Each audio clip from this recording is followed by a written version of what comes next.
troops in the region. Israel's Air Force preparing for possible war. In the race against an oncoming missile attack, seconds count.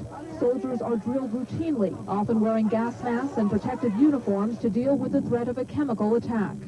For the Israelis, it is another day of peace under the shadow of war. Army maneuvers continue in every branch of the defense forces, but in spite of the Iraqi threat, there has been no mass call-up of Army reserves. Sources say that only key people in the Air Force have been called back to active duty. We've taken all the necessary precautions, not only to deal with an Iraqi threat, but to deal with any other potential threat along our borders. To deal with those threats, the Army has been quickly upgrading its weapon systems. This week, Israel unveiled its new Merkava 3 tank, a war machine so accurate and powerful, says one general, that its shells can penetrate virtually every type of armor.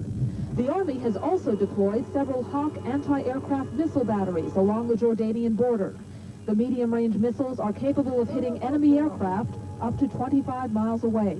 Response time? Really very, very fast in a few seconds.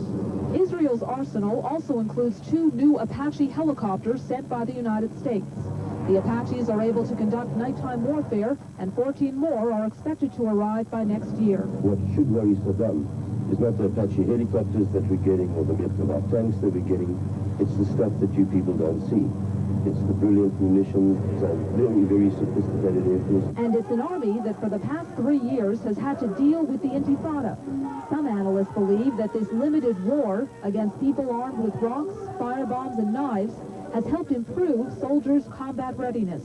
These troops have been subjected to an ongoing operational experience. They've had to deal with intelligence, they've had to deal with communications, they've had to deal with confrontation.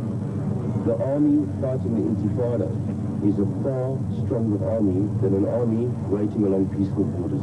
Israel has also faced additional threats on its northern and eastern borders.